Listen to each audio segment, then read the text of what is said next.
आप लोगों के पास कई बीघा जगह जमीन थी वो भी लोगों को पता है।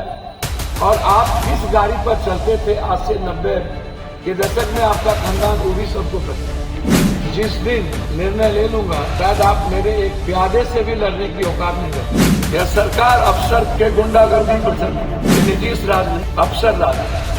आपको पूरा अधिकार है अपनी बात कहने का, लेकिन गाली गलौज करना ये कहीं से भी उचित नहीं है। आप सरकार में हैं, तीनों सरकार में, और ये दोनों किसी घर के एल्सेशियन कुत्ता से भी ज्यादा कम है। मैं इन तीनों की मदद व्यक्तिगत पारिवारिक भी किया। मेरा उन तीनों के रास्ते से कोई लेना देना नहीं।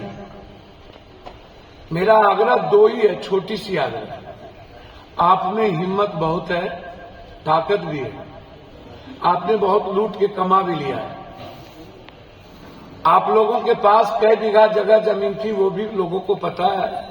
और आप किस गाड़ी पर चलते थे आज से 90 के दशक में, आपका खानदान वो भी सबको पता है। और आप बैसाखी के सारे कब कब चले हैं वो भी पता है।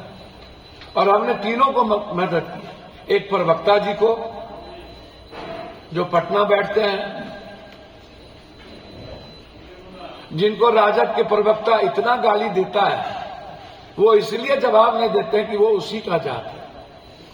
अब मैं कोई जात तो हूं नहीं, तो अपने जात को तो वो दे नहीं सकते जवाब। कोई कर्म बाकी राजद का प्रवक्ता वो नहीं रखता, उसको एक जवाब नहीं दे। हम तीनों से आग्रह करेंगे, आप तीनों मिलकर सीबीआई इंक्वायरी कराएं सारे प्रकरण को। झारखंड सरकार ने कल जो फेसबुक पर आया है उसकी जांच अपने एसआईटी से शुरू कर दिया। मेरा आग्रह है कि आप गाली गलौज ना करें। मैं नहीं चाहता हूं कि समाज का माहौल खराब हो। मैं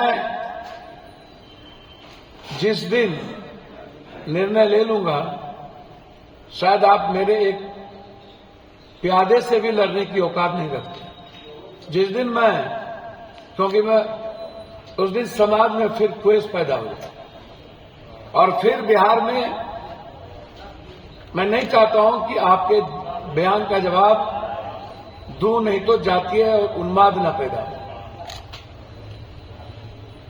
इसलिए मैं किसी भी परिस्थिति में, बिहार में आपने मात्र एक एयरपोर्ट, वो भी महागठबंधन की सरकार की नीतिगत फाइल पर सिग्नेचर और ऑर्डर।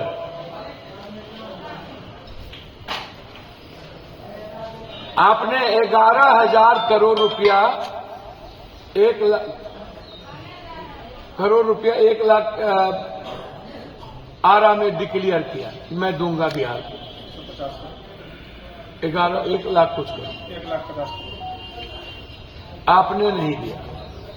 आप और प्रधानमंत्री जी जब नीतीश कुमार जी बाढ़ में हवाई सर्वे करने कटिहार और किशनगंज आए थे तो 5,000 करोड़ की घोषणा की थी, वो पैसा नहीं दिया।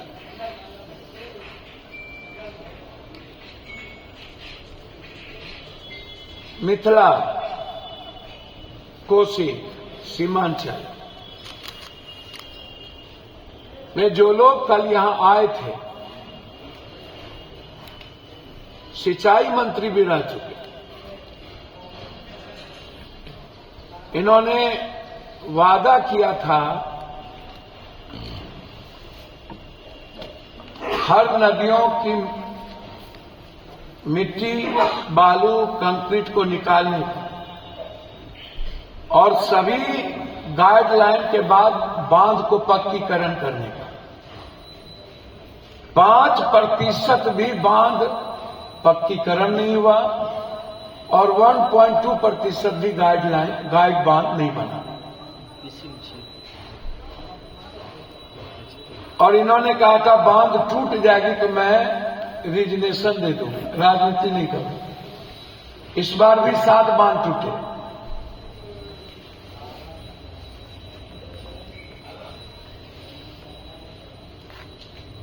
ऊंट के मुंह में जीरा का फोरन,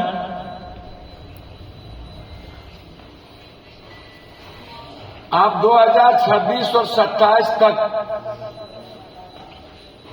आप कह रहे हैं कि मैं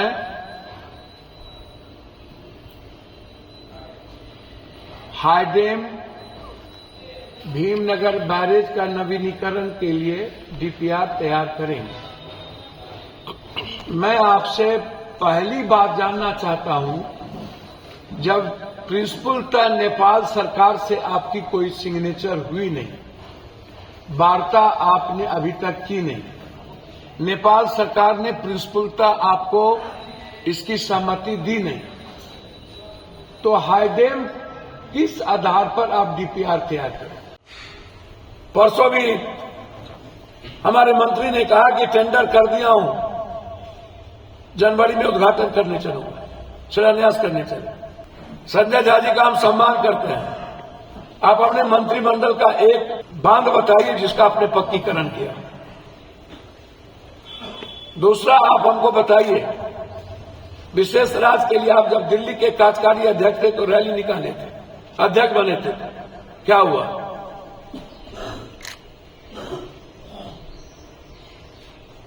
यह सरकार अफसर के गुंडागर्दी पर चलती है।